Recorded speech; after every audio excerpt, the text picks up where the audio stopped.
Subscribe कीजिए हमारे YouTube channel नाते रजा को और बेल आइकन को प्रेस कीजिए जिससे आपको हर रोज न्यू वीडियो की नोटिफिकेशन। सरकार गरीब नवाज अपने मलफूजात में एक हदीस बयान करते हैं कि क़यामत का दिन होगा और क़यामत के दिन एक आदमी का नाम अमाल तोला जाएगा और पहाड़ों जैसी नेकियां उसके अमल में होगी। एक छोटा सा कागज का टुकड़ा उसके गुनाह के पल्ले में गिरेगा और गुनाह का पल्ला भारी होगा, नेकी का पल्ला हल्का हो जाएगा। अल्लाह फरमाएगा इसको मुंह के बल घसीटते हुए जहन्नम में ले जाओ। वो कहेगा मौला पहाड़ जैसी नेकियां हल्की हो गई, उस छोटे से कागज के टुकड़े पे लिखा क्या था जिसने मेरी सारी जिंदगी की नेकी को हल्का कर दिया? तो जवाब आएगा एक बार सिर्फ एक बार तूने चिल्लाकर अपनी माँ या अपने बाप से बात की थी, बस वही चिल्लाने का गुनाह तेरे नामे अमाल में लिखा है जिसने तेरी सारी जिंदगी की नेकी को हल्का कर दिया। चिल्ला कर बात करने पे माँ बाप से दौलत छुपाने वालों, माँ बाप से राज छुपाने वालों, माँ बाप से खजाने छुपाने वालों हम ही थे कि हम बीमार पड़ते थे तो माँ बाप बर्तन बेचकर भी इलाज करने के लिए तैयार हो जाते थे। हम ही थे बीमार पड़ते थे तो माँ बाप जेवरात बेचकर इलाज करने के लिए तैयार। हम ही थे। ऐसे भी माँ बाप को मैं जानता हूँ जिन्होंने अपना खून बेचा है। अभी मैं कोई मसला बयान नहीं कर रहा हूँ जायज़ नाजायज़ का, मुफ्तियान इकराम का फैसला है, लेकिन मैं जानता हूँ बाप ने अपना खून बेचकर अपने बच्चे का इलाज करा। ऐसे लोग भी दुनिया में हैं और जवान होकर के हम माँ बाप को भूल जाते हैं, माँ बाप को फरामोश कर देते हैं। बख्शिश नहीं होगी, कुछ कर लो कुछ नहीं मिलना जब तक माँ बाप। बल्कि मेरे आका का फरमान सुना करके बात इख्तिताम की तरफ ले जाऊं।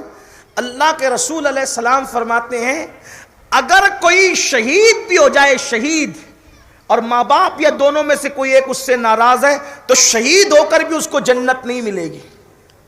जब तक माँ बाप राजी नहीं हो जाते शहादत के बाद भी जन्नत नहीं मिलेगी। मगर चूंकि शहीद हुआ है तो जन्नत और जहन्नम के बीच में एक मकाम है जिसको आराफ कहते हैं, वहां उसको रखा जाएगा। तो शबे बारात से पहले अपने माँ बाप को राजी कर लो। आका फरमाते हैं माँ बाप के नाफरमान की शबे बारात में बख्शिश नहीं होगी, पहले उनको मना लो, राजी। आसान, बड़े अच्छे लोग माँ बाप बहुत जल्दी माफ कर देते। मैं तो कहता हूं दो हस्तियों को मनाना बहुत आसान, सबको मनाना मुश्किल, दो हस्तियों को मनाना आसान। एक किसको? एक अपने रब को मनाना बहुत आसान, अल्लाह को मनाना बहुत आसान है, और एक माँ बाप को मनाना बहुत आसान। मैं तो अल्लाह की मोहब्बत और रहमतों का अंदाजा इस बात से लगाता हूं कि जब अल्लाह ने हमारे माँ बाप को हमारे लिए इतनी मोहब्बत वाला दिल अता किया, जब उसने माँ बाप को इतनी ममता और शफकतें अता की, तो वो अपने बंदों पर कितनी शफकतें करता होगा, कितना प्यार करता होगा। वक्त रहा तो उसमें मैं अर्ज करूंगा आपके सामने। तो माँ बाप को राजी करो। नंबर 2, शबे बारात में जिनकी मगफिरत नहीं होती, एक दूसरे के लिए दिल में कीना रखने वाले। इसमें भी लोग बहुत हैं, दाढ़ियां सीने तक है लेकिन दिल का कीना नहीं जाता, टोपियां बड़ी खूबसूरत है दिल का कीना नहीं जाता। एक भाई की दूसरे भाई से बात बंद, बहनों के हिस्से दबा के लेकर बैठे हैं, देते नहीं। रिश्तेदारों से सिर्फ इस बुनियाद पर बातें बंद है कि उसने फलां को शादी का कार्ड पहले दिया था, मुझे बाद में क्यों दिया। दिल में जिनके बुग़्ज़ और कीना होगा।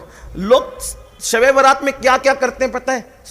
आ करके सुबह कहते हैं हमने तो सलातुत तस्बीह पढ़ी, इतने रकअत नमाज पढ़ी, इतने दुरूद पढ़े, इतने कुरान के पारे पढ़ लिए, इतना ये। अरे मेरे भाई वो सब नफिल है, पहले ये करो, ये करने की जरूरत है। पहले दिल के अंदर जो कीने के कुत्ते बैठे हुए हैं उसको निकालो, वरना सलातुत तस्बीह कोई काम नहीं आना। अल्लाह के रसूल अलैहि सलाम फरमाते हैं जिनके दिलों में कीने, उनकी दुआएं और उनके सजदे उनके सर के ऊपर भी नहीं जाते। कर लो मेहनत जितनी करना है। असल को छोड़कर कब तक मुसलमान नफिल के पीछे भागेगा? फराइज और वाजिबात को छोड़कर कब तक नफिल और मुस्तहबात के पीछे भागोगे? نفل کا درجہ فرائض اور واجبات کے بعد ہے، مستحب کا درجہ فرائض اور واجبات کے بعد ہے۔ شیطانوں کے جالوں میں سے جال یہ ہے کہ شیطان فرائض اور واجبات سے ہٹا کر انسان کو نوافل میں الجھا دیتا ہے۔ الجھ گئے نوافل۔ میں یہ نہیں کہتا کہ نہ پڑھو، پڑھو، اللہ توفیق دے، ضرور پڑھو، لیکن پہلے یہ سب کام کر لو۔ شب برات سے پہلے کے کرنے کے یہ کام ہے۔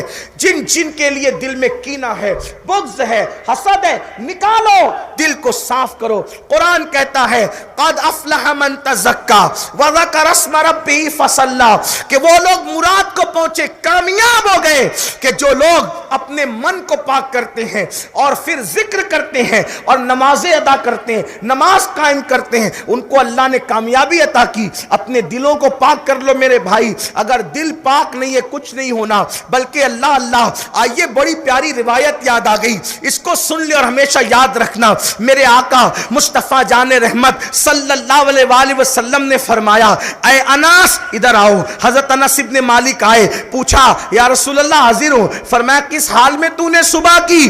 حضرت انس کہتے ہیں یا رسول اللہ میرے آقا کی تربیت کا نتیجہ تھا۔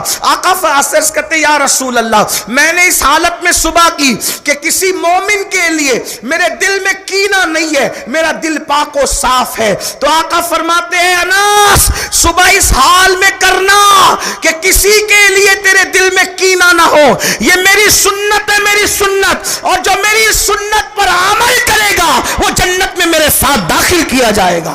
یعنی حضور کے ساتھ جنت میں رہنا چاہتے ہو تو اپنے دل کو کینے سے پاک کرو۔ اپنے آپ میں ڈوب کر سوچو کہ ہمارے دلوں میں کینے نہیں، سگے بھائیوں کے لیے کینے ہیں، سگی بہنوں کے لیے کینے ہیں، چچا تایا کے لیے کینے ہیں۔